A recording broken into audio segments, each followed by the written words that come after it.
Shout it out loud, we're here at the big day out in our tent of love, joined by none other than a very special guest, possibly the most special guest we're going to have on the couch all day. Get off. Well, I'll just, when the next guy comes in, I'll say that too. Trent Reznor of 9 Inch Nails. Welcome, Trent. Thank you. How you going? I've got the flu, I got jet lag. Glad to be here. I'm ready to rock. That's cool. Because it took 2 years to record the album. It's 5 years since The Downward Spiral, which was your last album. Was any of that time spent waiting for software updates? Is technology such a big part of 9 Inch Nails that you're restricted by that at all?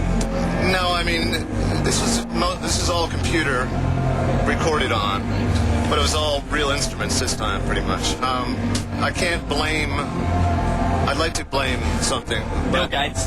The real reason was we toured Downward Spiral for 2 years, and then I was at a state where I wasn't ready to make a good album for about 1 year. It was when I did Natural Born Killers and Lost Highway and the Manson Antichrist Superstar record. And then it took me a little while just to really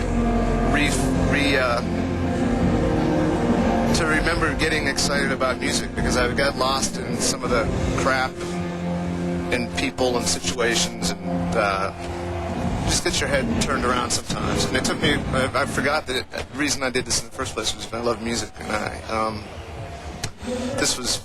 recording this album was a real revelation to me, and it was really healing, the whole process. And I feel like, not necessarily outwardly positive record, but I feel comparatively speaking to Downward Spiral, it starts at the bottom and goes up rather than starting at the top. And do you feel kind of purged?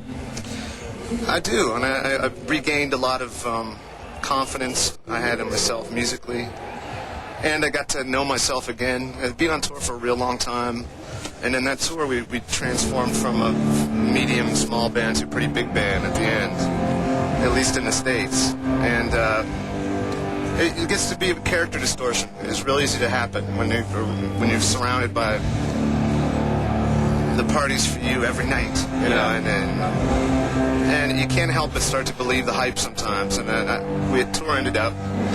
Then we did the Manson record, and that was tour might as well have kept going, because that was a process. Let's put it that way. And then it was a look in the mirror and realizing that I just had to rediscover me, figure out what, the guy that I used to know. I'm impressed you've sampled Kiss, Shout It Out Loud in Starfuckers. Was that hard to get clearance to sample? It could have been easier, but it came down to, I've been very vocal about being a Kiss fan, and they were the first rock band that I really loved. And I, of course, dressed as Gene Simmons in Halloween parades and stuff, as a kid. But, did I really just say that? Yeah, okay. But when we were working on the song, it was meant to be ridiculous. And we almost didn't put it on the album because it was kind of out of context of the seriousness of most of the album. But the record kind of needed the power of that track, so we wanted to make it obvious that there's a humor to it, when it ends with a flash pod going off and, good night, that was okay, at least adds our sense of humor to it, Are you comfortable with people sampling your music? I would be, yeah. I mean, if it was Will Smith, I don't know if I'd be too cool with that. But you get the bucks. Paycheck, maybe, it'd be worth it. Backstreet Boys, maybe.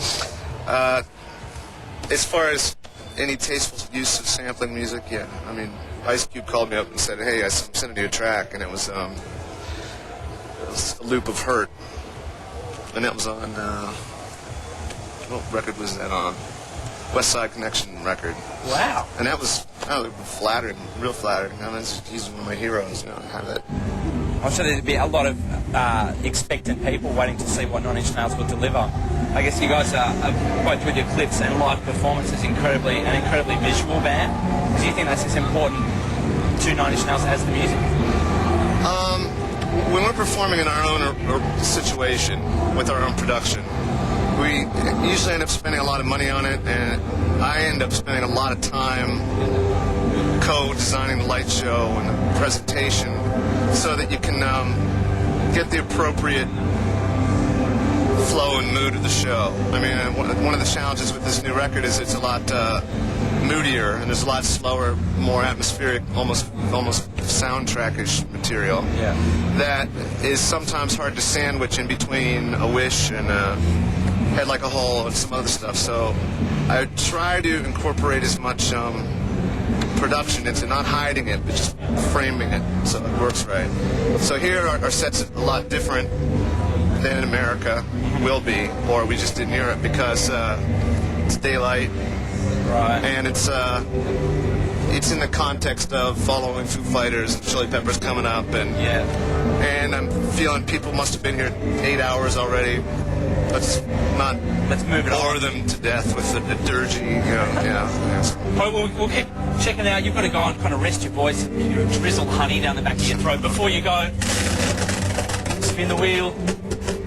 I knew it would be a one. Oh, you get a choice now. You can either have Dunny, Pub, or Crocodile. Crocodile. I think Crocodiles are more you. Trent Reznor, 9 Inch Nails, thank you so much. The Fragile is out now, the latest of 9 Inch Nails' many fine albums, and we look forward to seeing you perform tonight. Thanks a lot. Go hard.